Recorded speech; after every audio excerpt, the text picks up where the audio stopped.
Hi, good evening. Welcome to MUWSC Podcast number 69. Very good evening. I'm with the boys this evening with Andy. Andy, how you doing? All good. In good spirits after last weekend. Absolutely. An away trip that it was, an away game that it was great to see you make, actually. So, yeah, thanks for being part of that. Really appreciated it. Good evening, Max. Good evening, Mark. And good evening, Iain. How are you? Good evening. Yeah, very good. Thank you. Yourself? Yes, absolutely fine. Severe lack of dodgy typos from Birmingham. I don't know if anybody noticed it. Iain, congratulations. I'm sure there's a long season to go, so we've got plenty of opportunity for that.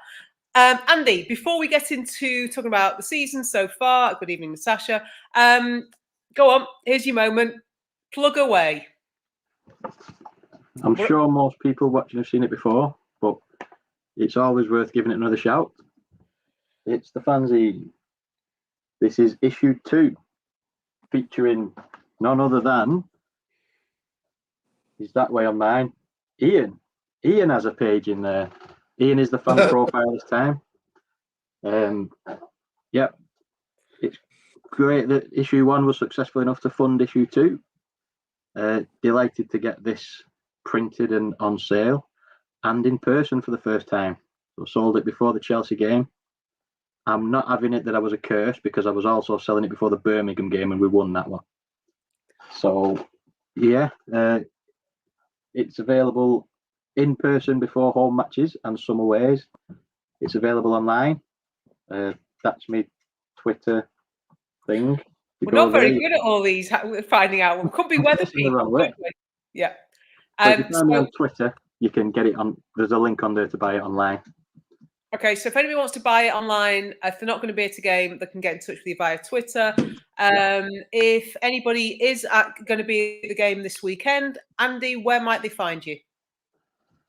Well, I was hoping to be near the statue, outside the ground, outside the main stand, but I'm not allowed to do it on Leigh Sports Village grounds, so I'm going to be 20 yards further away across the road.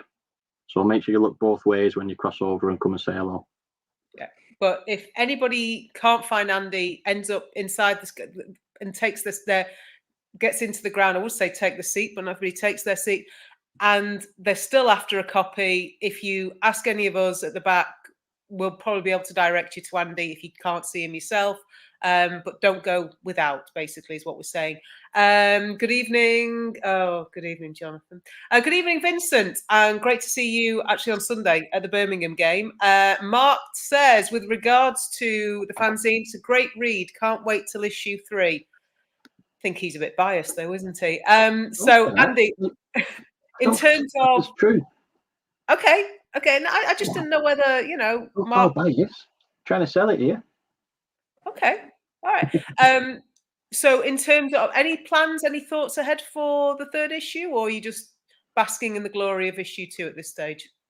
We've got a couple of bits in the pipeline, but still a few empty pages to fill. And a point on that is that it is for anybody to write for.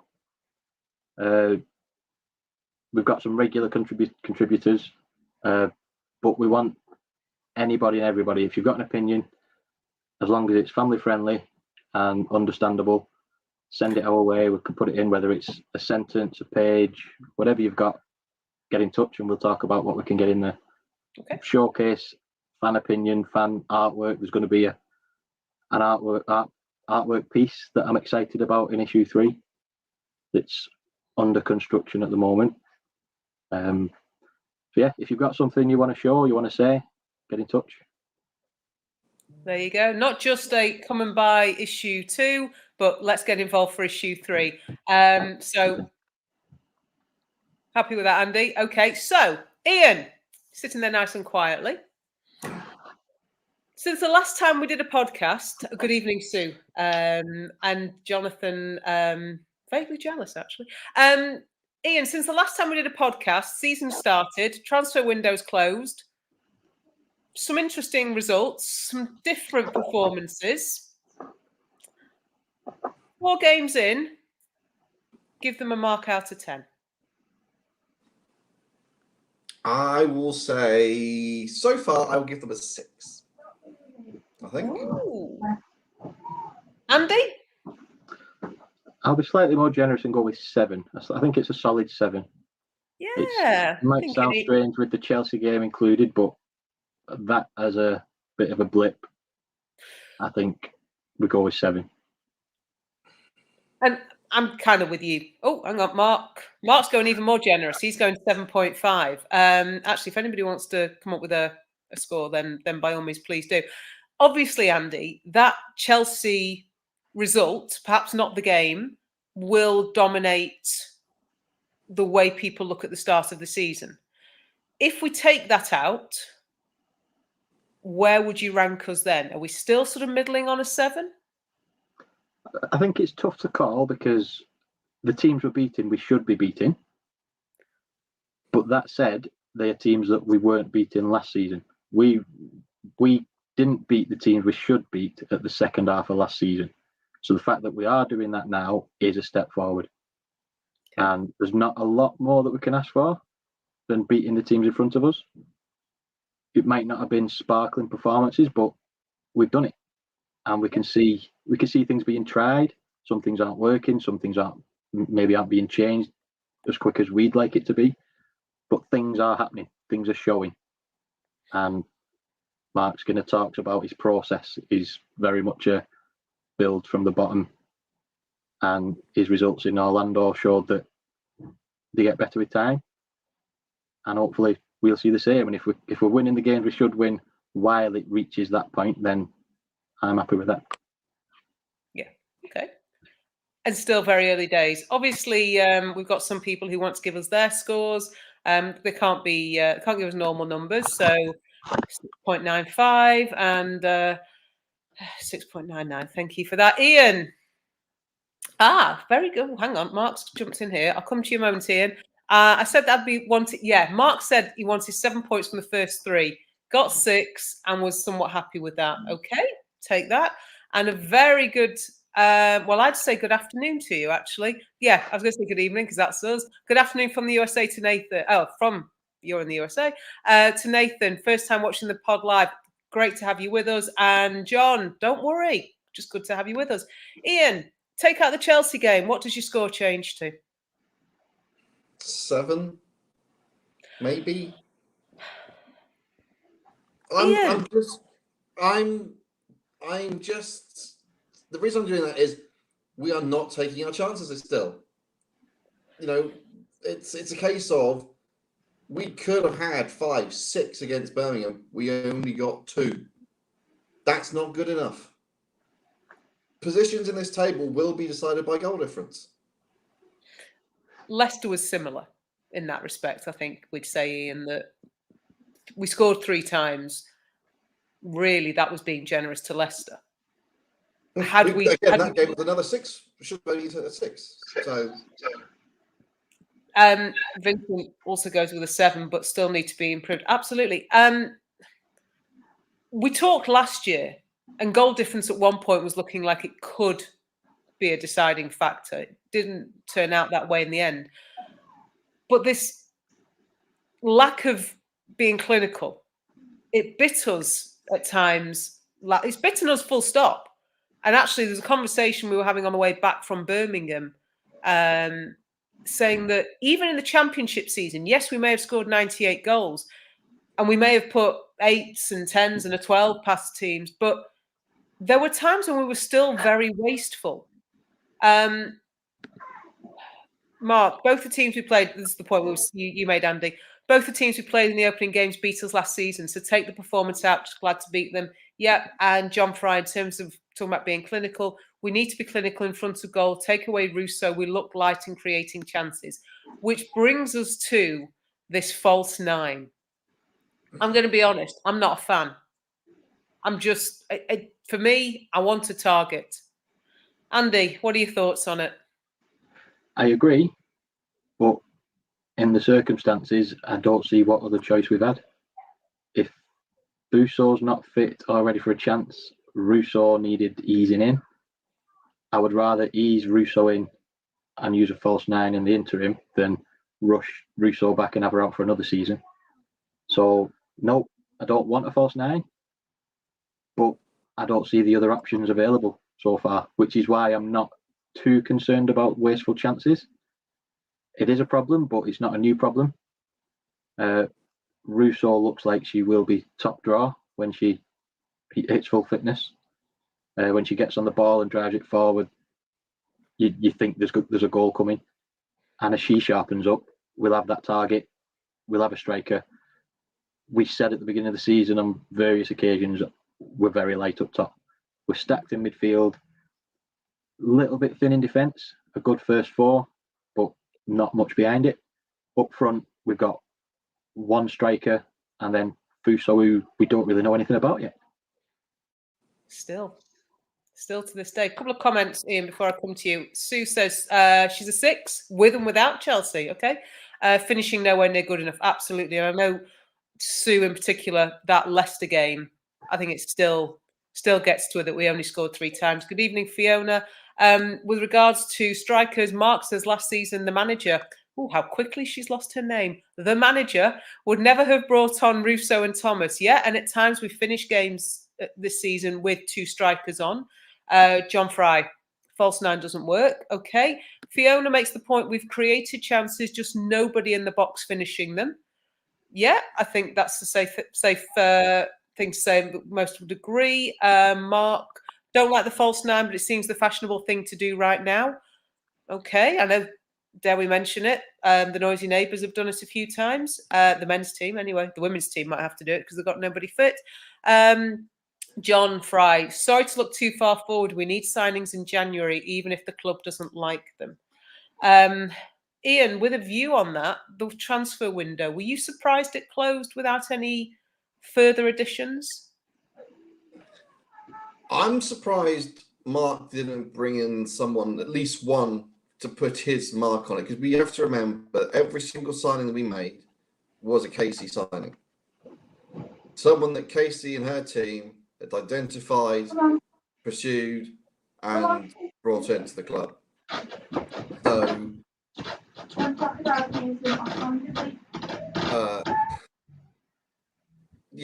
I would have thought Mark would have wanted to put a stamp on it.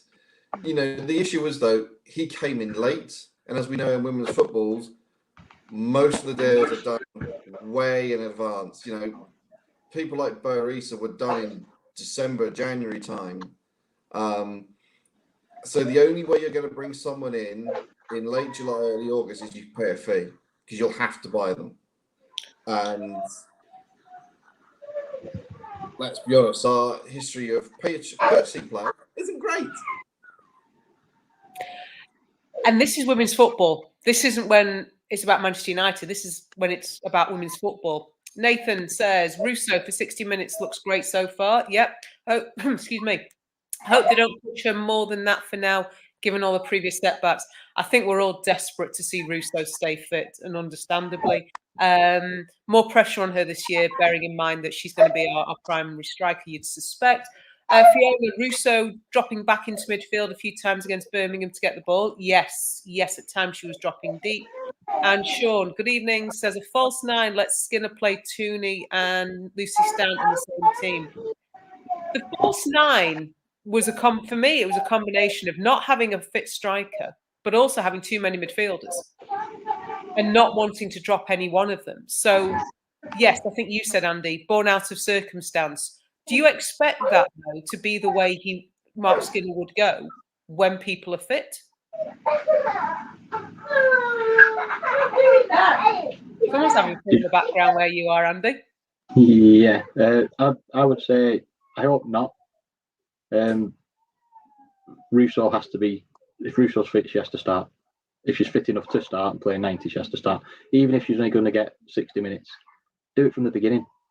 Don't bring her on for some time and get whatever you chance out of her at the end. See how long she can do. Make use of her up front from the beginning. If she gets a couple of goals, bring her off, job done. And then you can play around a little bit with some freedom. I think I forgot to mention Thomas earlier on, because she's just got here. She's scored a goal for us and suddenly she's injured. It's obviously that's something that we haven't managed to banish from last season, the constant injuries. we've got, if the strikers are fit, they have to play.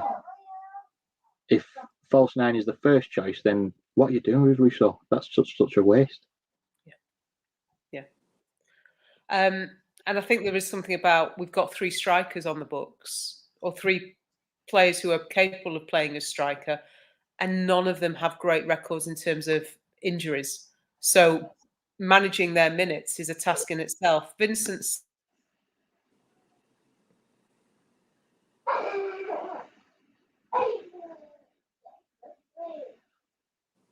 Deb?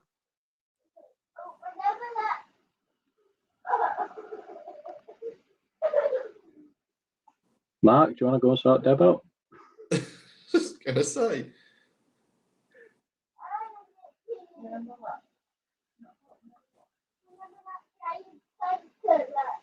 She's going to say gotcha in a minute. She's just managing to stay perfectly still. I don't even think Deb could say that still for that long. I bet she just made a really great point as well. Yeah, I'm sure she did.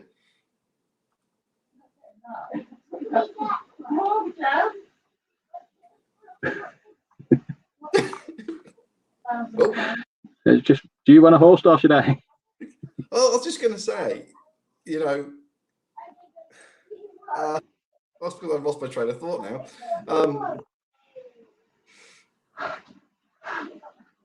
What were we talking about before that happened? I've just lost my train of thought. I think Deb was just reading Vincent's comment about buying players in June, but what value will we get for the money? And will we be spending the whole amount we got for Lauren James? The thing is that most of the Lauren James deal has got, it was not all that money up front. It's been broken up depending on outcomes, when Champions League wins, league wins and stuff like that. So the amount of money we got up front for Lauren James, whilst it is a tidy sum of money, is that, that money comes in, but then you've got to then bring in, you want to bring in someone better, don't you, than Lauren James? If you bring money in, you want to try and replace her with like for like or better. And let's be honest, we would want better. And by going for better, is that money going to be enough to persuade a team to sell?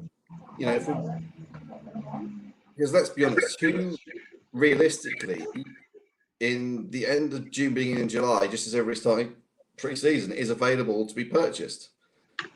And who will come to a club for that kind of money with no Champions League football? Precisely. I think Tobin Heath going to Arsenal shows that if we had got that extra point, that extra bit of goal difference that would have jumped us into third, we would have probably had Tobin Heath again this season. It's a big deal.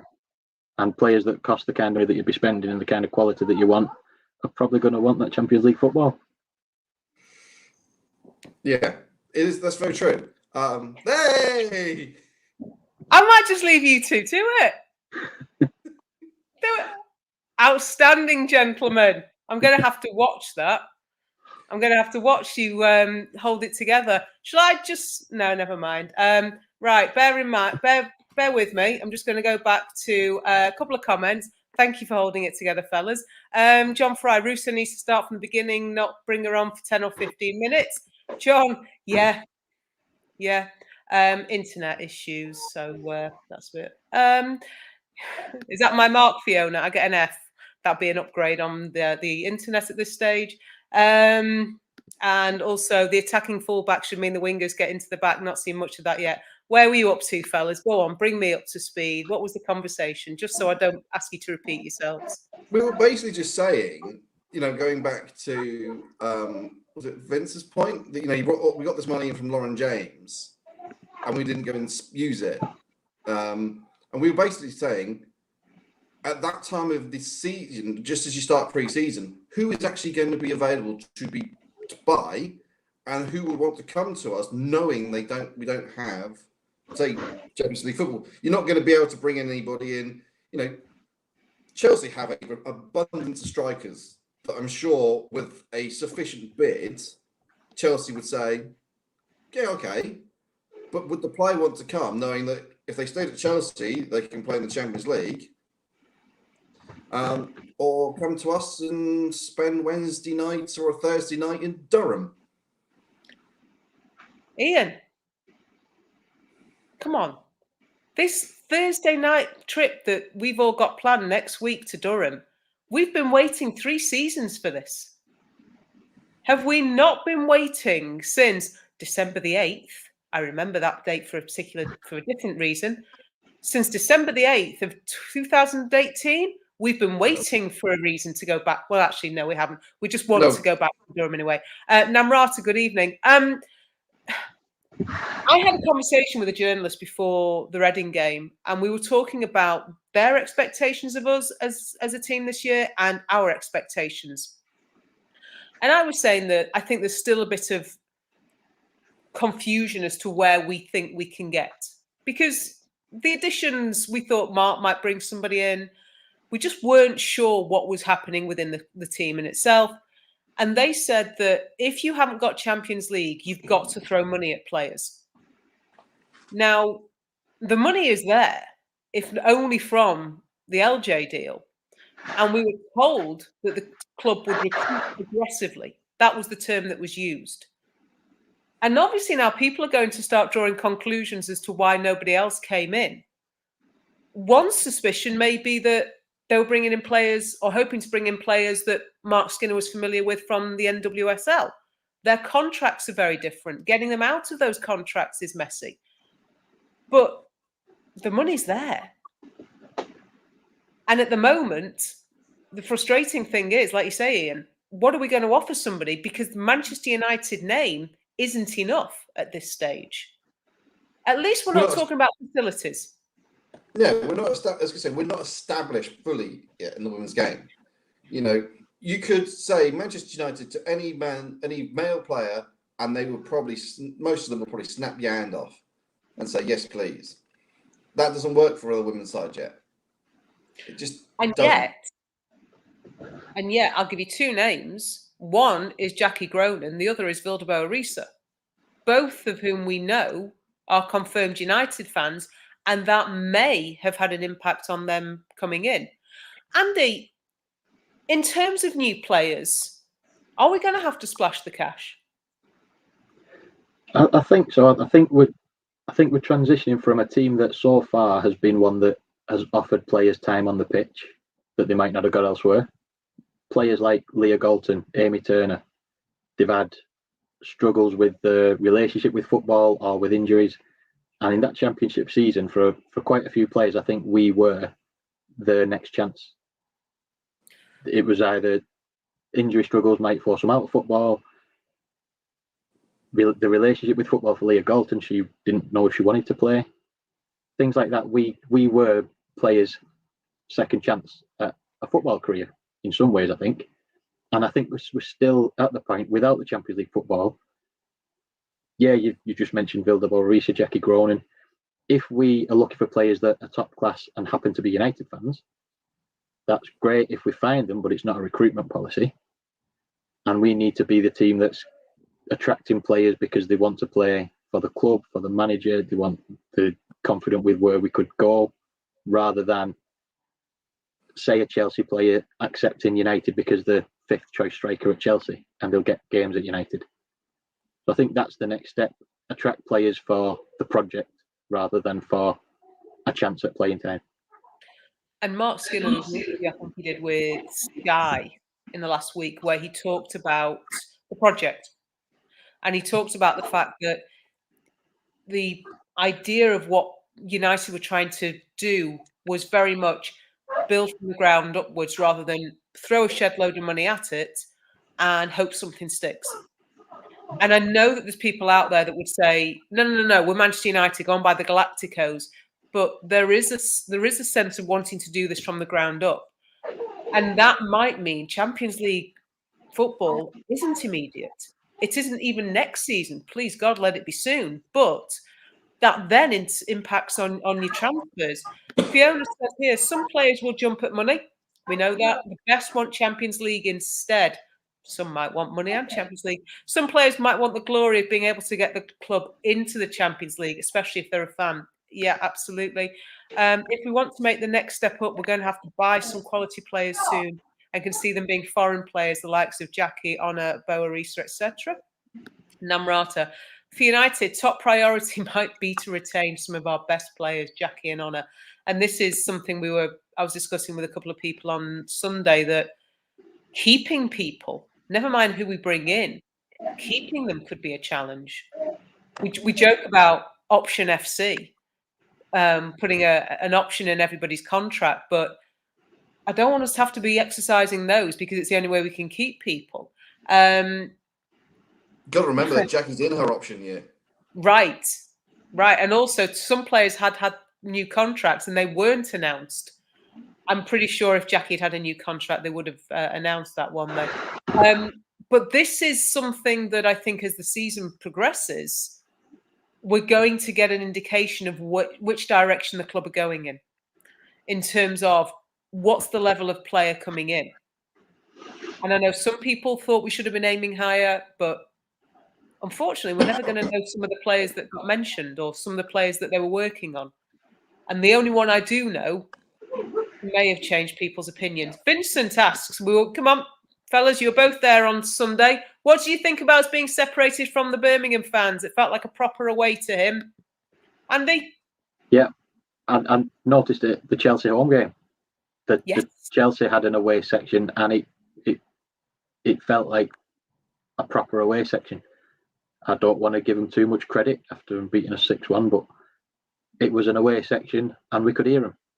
It was somewhere to direct the songs other than supporting the players. It was a them, and not in a tribal sense, not in a vitriolic sense, but the pantomime rivalry of football is one of the best parts, and having a group of fans that you can interact with in that way. It was great at that Chelsea game, and then at Birmingham, yeah, it was great, but we couldn't really see many Birmingham fans to interact with. So it was good to have an away section. It will be better at places with a bigger crowd to feel like a proper away. But segregation, usually it's a negative word, but in football, I think it's great. I think you need to be with your fans against them fans in a friendly rivalry sense, but I think us and them is a great thing to have in the spirit of football.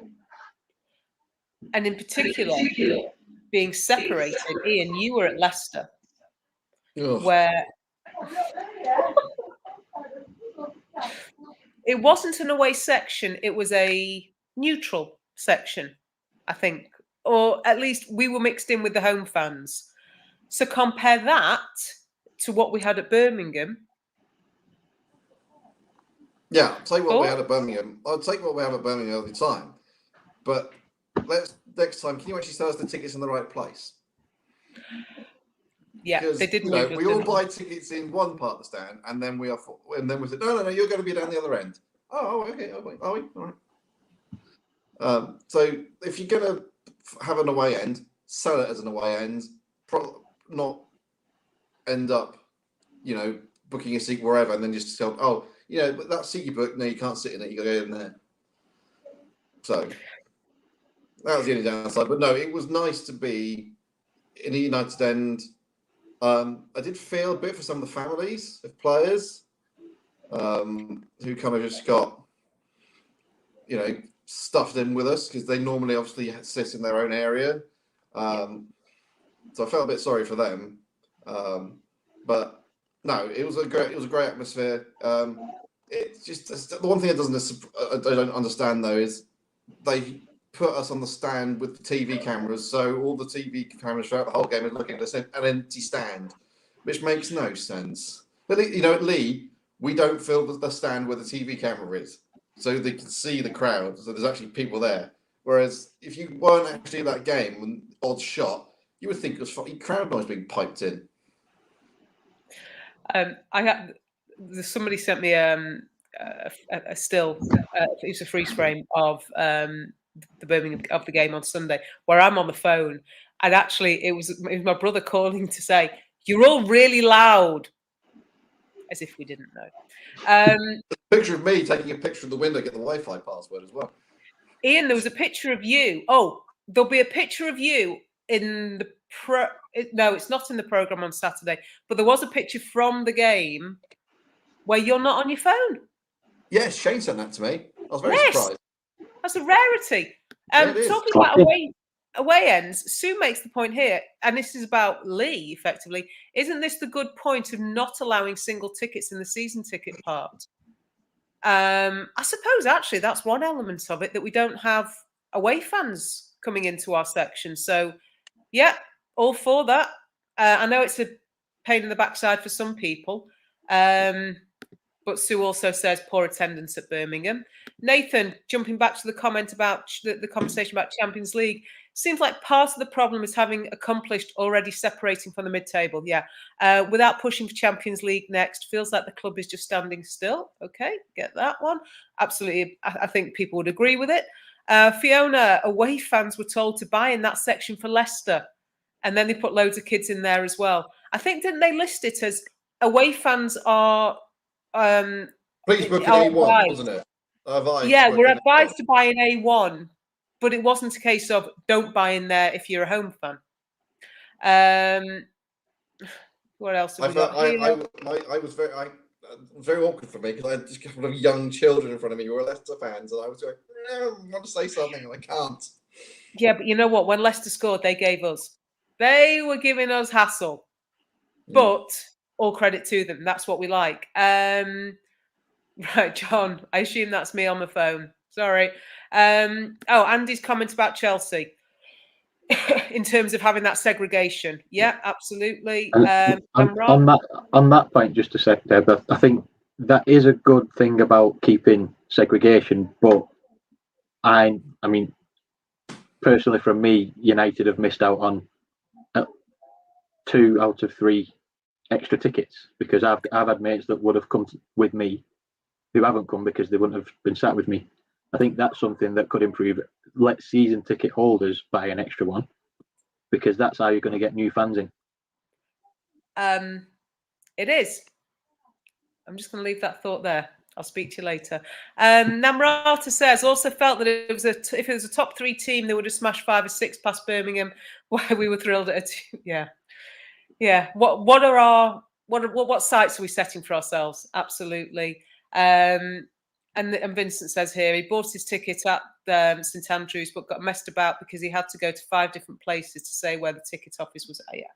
Well, we all queued up in one place and got told to go to another. And actually, this is symptomatic of ticketing within the women's game.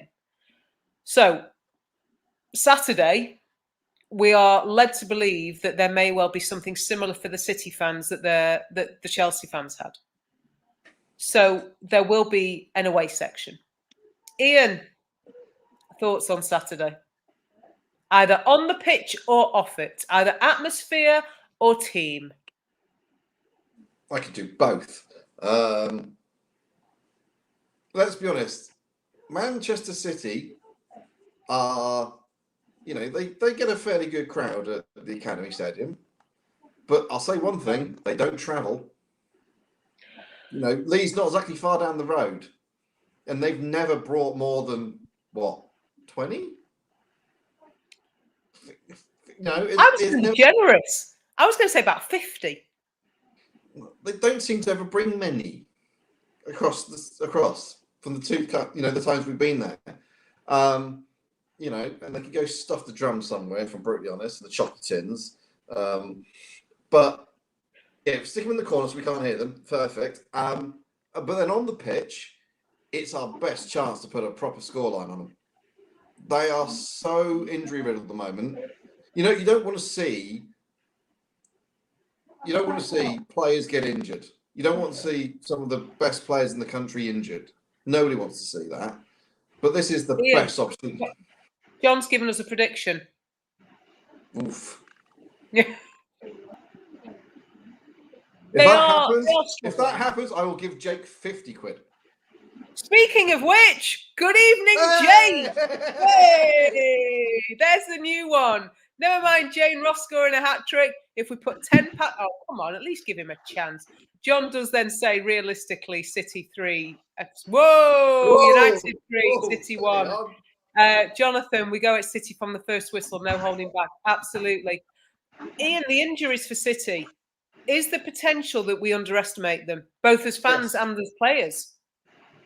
Yes, there is. The only reason they lost to West Ham is they didn't take their chances. And we know what that's all about, not taking your chances. And let's be honest, if we're anything defensively like we were against Chelsea, and we give them chances, they still do have players that will cause us issues. They've still got Bonnie Shaw fit. They've still got Adam White fit. They will... Well, Namrat is saying it here. Even with an injured squad, they've still got a really good starting 11. Yes. Yes, I mean, they do still have a really good starting 11. Okay, a couple of those players are not playing where they, Jill Scott playing centre-back isn't exactly where you expect to find Jill Scott. But, do you know what? I prefer playing there. You know my issue with Jill Scott. And those elbows. As I said, her at the back is better for us because she will not be able to dictate play as much from centre-back. Because she will not be able to go marauding forward. Because if she goes marauding forward, she's not catching a Lessie or a Leah going the other way on a quick counter. Nathan says that 3-1 would be a good result versus Walking Wounded FC. Isn't it nice for us to not be Walking Wounded FC so far? And John Fry, and I think we'd agree with this, we need birthday girl Hayley Ladd to start on Saturday. Andy, have you been surprised that she's not featured more? Assuming she's fit. Particularly at the Chelsea game. Hindsight's a wonderful thing, but you don't need hindsight to say you want your best defensive midfielder against Chelsea. Especially with Millie Turner injured, you've got the only real option is Thor and Aoife. And yeah, Aoife's settled in really well. Thor, I can see a player in Thor, but there's a mistake as well, or two. So I was very surprised that she didn't get used against Chelsea. Other than Chelsea, we've got a wealth of midfielders, and in most games we don't need to rely on a defensive midfielder. But certainly use her when you need that kind of stability, and that is what she would have brought against Chelsea. It might not have done as much good. It might not have won us the game, but I would expect a tighter defensive unit with Hayley Ladd in front of the back four. Okay. Namrata says Hayley Ladd didn't play much in pre-season. You now chuck her in versus Chelsea without any previous minutes, and she will mess up as well. Sorry, you now chuck her in against City, not Chelsea. I think it's the surprise for some of us, and Fiona says it here, surprised at the midfield for Chelsea. Surprised that she's just not featured that much. Going back to the City game, Jonathan says it's a mentality thing with City. Rather lose having given it a go. Yeah, absolutely. I think we'd all like to see United really put up a good fight. Vincent's going with 5-1 to United. We'd all happily take that. Iain, I know we're only going to be 5 matches into the season. Is there the potential that this match goes some way to defining the season? Quite possibly, because at the moment, if you take out all the teams who haven't got a point on the board, the bottom of the table is City. Yeah. They're already 9 points behind Arsenal, who obviously lead the league. And let's be honest, in how the WSL plays out over the course of the season, 9 points to recover 9 points and win the league is not realistic, because that would mean Arsenal and Chelsea both dropping points or losing 3 times, which isn't likely. So it could be defining for us that if we get the win, we then go into the position where we are 9 points clear of City, and if we can at least stay competitive for the rest of the season, that third place is up for grabs. I'm under the assumption at this stage, I know we're only 4 games in, But go yeah, on, Iain. I was going to say, you then go back to last season. City had an appalling start last season and got it back. So you can't rule them out. So, even though a win this weekend is a great help, but as long as we don't capitulate like we did last season and go from January, our January through March form was appalling. If we don't have at least pick up points where we should pick up points, it could be as you say, a defining point in the season already so early. Some people I saw on Sky Sports News this week, I think, were already ruling City out of the title race. But in a 22-game season, they're already a huge amount of points behind Chelsea and Arsenal. Now, granted, Arsenal could hit some injuries and that could scupper them. They've started very well, but 9 points is already. On the subject of us, though, we'll come back to that. John says we can't afford to lose Saturday if we want to challenge for Champions League. I think that's fair to say. If we're under the assumption we're all playing for third, that's the one that's up for grabs. You'll like this one, Iain. Vincent says we need to send the Man City team crying all the way back to Stockport. You're a fan of Stockport, aren't you? Sue, while City are 9th to date, we've only beaten the bottom 3. None of whom have got a point. So this game is our first real test, other than Chelsea, of where we are. Absolutely. Nathan, win and City are in the rear view. Lose or draw, and here we go again, last season all over again. Namrata, Chelsea United, last match of the season. Yeah, we go to Kings Meadow for the last game this season. United win that for Chelsea to lose the title on the last day. Oof. Namrata, of course, we might be 6th by that point, so it doesn't matter. And good evening, Shane. I think that's in honour of Sue. Anyway, Andy, the game on Saturday, can we afford not to win it? I think, yeah, it's early in the season, but it is a relatively short season. But I think in the scheme of the race for third, as we assume, if we win, City are 9 points behind us. Yeah. If we lose, they're only 3 points. This is a real 6-pointer. That for the start that City have had, for the story being made of it, for after 5 games to only be 3 points in front of them because we couldn't beat them. Like Sue said, we beat the 3 teams at the bottom. We got battered by Chelsea. This is a test and also an opportunity for us because City are vulnerable. So we've got to show that if it's City at the best and we lose 1-0 or 2-1 or something, you say we've done well. Disappointing to lose, but we weren't embarrassed. Get them in the state they're in and in the form they're in. We have to be taking advantage. It's a huge opportunity for us to mark down where we are as a team and where we're hopefully going as a team, and also in this very early stages of the race for third. And that's ignoring Spurs' start, because obviously you wouldn't have put them in the mix, but 4 out of 4, they're going to be involved there at some point unless there's a huge collapse. But as far as us and City, which you look at the fight for third expected to be between, it's a huge opportunity to make a mark. I think psychologically it's almost bigger than the actual points. Sean says City are losing sides other than Chelsea and Arsenal, though. So if they are going to go on a run at some point, they've got to go through everybody. Mark makes the point that it's a must-win, but it's a derby, and you can throw the form book out of the window.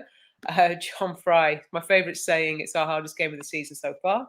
You say that every week almost. Namrata's giving us updates. Iain, she's doing your job for you. Wolfsburg take the lead versus Chelsea in the Champions League. I've got the live text on the screen. So. I've got it on a screen there. I was thinking of doing the old, if you don't want to know the score, look away now. Too late. Sorry, I ruined it for everybody. I've already ruined the show tonight, so I'm just going off on one. It's okay. Mark says, though, in terms of City, it's also a good time to play them. Yeah, you choose to play them when they've got players missing. Fiona, we need at least a point, but really should be a win based on their previous results. Like's been said, we need to take the opportunity. But it's a derby. Iain, form book out the window, all of those cliches and that kind of thing. Having said that, who do you expect to see play?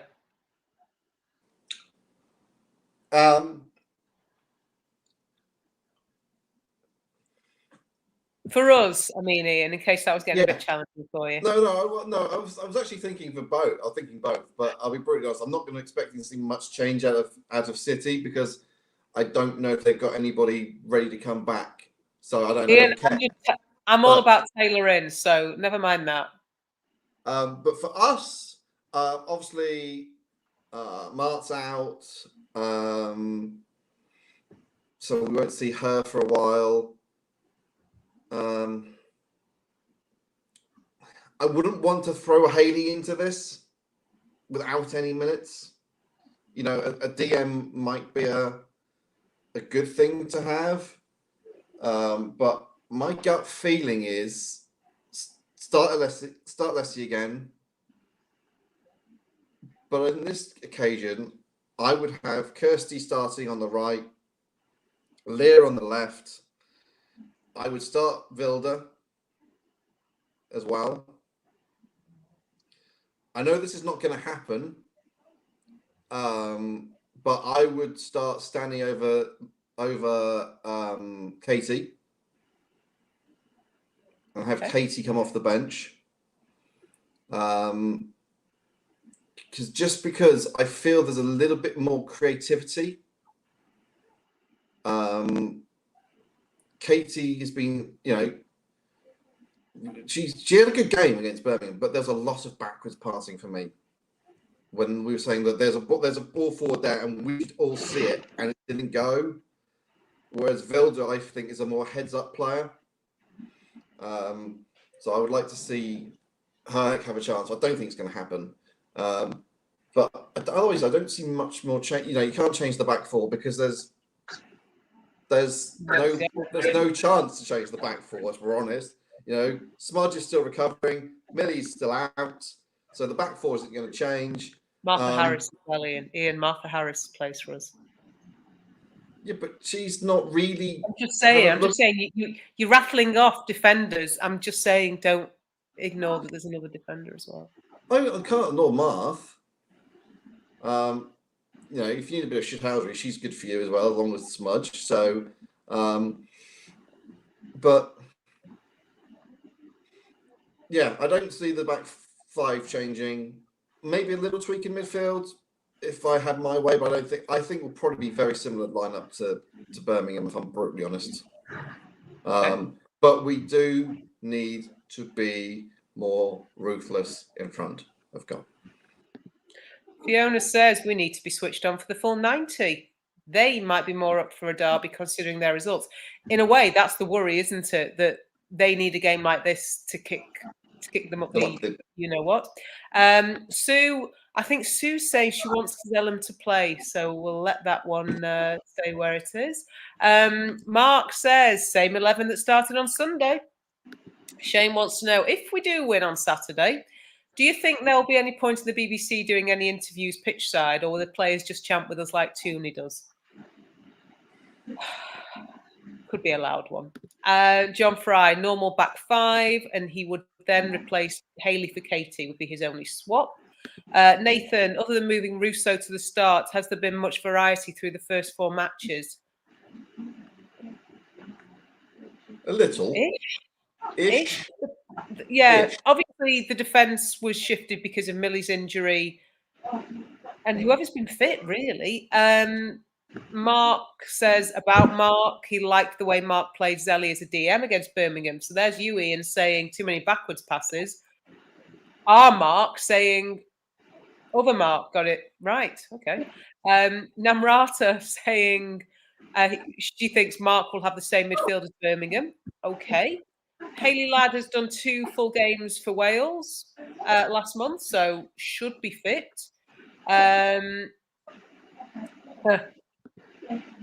Jackie needs to play to score. Okay, yes. Amber's got to mock us on that at the moment, by the sounds of it. We all thought, come on, how much did we think that was happening on Sunday night? I was there. I was just waiting for the net to bulge.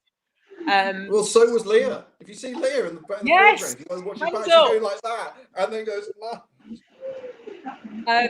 Mark says, in terms of Zelly playing DM, that gave Jackie and Lucy the freedom to attack. Okay. Sean says, not Tooney on the wing, though. Okay. Sue, I know what you meant.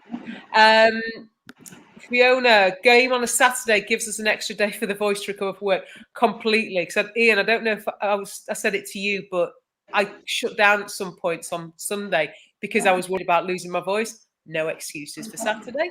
Shane, Sunday. Shane, can we have a lino that keeps up with play as well, please? Can we also have a lino that looks like they might not need to go to school on Monday morning? Last couple of games, Shane was halfway down the stairs when Jackie had that shot. Andy, bearing in mind that you were at Millwall in the first season, which was Millwall away, which was memorable for a few reasons, but most of all for the fact that somebody scored a goal who perhaps isn't very well, she's not a common goal scorer. There was a point where I thought when I thought it was going in, it's because Slater's here. Andy, did you genuinely think Jackie was going to score? It looked like it, didn't it? And even on the replays, you see that angle behind Jackie, and it looks like it's going into the last minute. And even though you know it doesn't, you still have that little bit of. Could it? It wasn't far. No, it doesn't. It still gives you that. It's straight. Sometimes you watch efforts back on replay, and they're nowhere near where you thought they were. Yeah. Some are closer than you thought. That was one of them. Andy, though, you do realise, had that gone in, we would have had to take you as our good luck mascot anytime we needed a random player to get a goal. So in some ways, you're off the hook a little bit. What's your thoughts on the team for Saturday? I keep having to check. It's Saturday, not Sunday. I would like to see Hayley Ladd start, but the fact that she hasn't yet suggests that Skinner doesn't see her that way. I would almost say it's necessary for her to start. I think you've got to have a solid base to attack from. People complain about it with the men's team. Why are we so focused on 2 defensive midfielders, and why do we want this one magical defensive midfielder? We're United. We should be attacking. We should be playing all these strikers that we've got. You could say for the women, we want all these midfielders playing that we've got. You know, all these attacking players. But if you don't defend, you can't attack. If you're not confident in your defence, which I'm not, you can't attack with freedom. And I think Hayley Ladd would give us that stability to attack from. I think you could pick any 2 other midfielders to go with her, and you wouldn't question the decision. Maybe you'd question. Some people might question Zellen, but I think once you've got Hayley Ladd sitting back, any of the other 2 would be reasonable choices. I think I would say Jackie, and it's hard to leave 2 now, but I want to see more of Hilda Borisa as well. I want to see Lucy taking up a number 10. Yeah. I think we're spoiled for choice in midfield. And I can't pick the other 2. I want Hayley Ladd. I can't pick the other 2, to be honest. Lucy needs to style it back a little bit. I think that might be a bit unfair, though, because that was never a yellow. She shouldn't have been on that tightrope. Iain, you're risking Sue Graft right now. She's been booked really early in the last 2 games. And it's affected her game. Yes, because she then has to be really careful for the rest of the game. She can't be as physical. She can't be, she can't play the way we know she plays. And this weekend we have an official that isn't scared to use their cards. Well, that's all we need. A ref we can really get behind. We've got the best referee possible for the game. There is no such thing. Best referee is an oxymoron. Shane, if Slater travels, we're on the pitch. Could have happened, Andy. John Fry says it's a must that Hayley starts on Saturday. But also, Kirsty Hansen did get a knock on Sunday. Nathan, in terms of City, their current state, we need to shut down Lauren Hemp. They'll struggle to come up with any other ideas. Their creativity comes through her. Forgot about this one. Gemma Tooney's shot off the post. Remember that one? Yeah, forgot that one. Fiona says that Vilda was great when she came on against Birmingham. Yeah, definitely looked like she has some real quality. And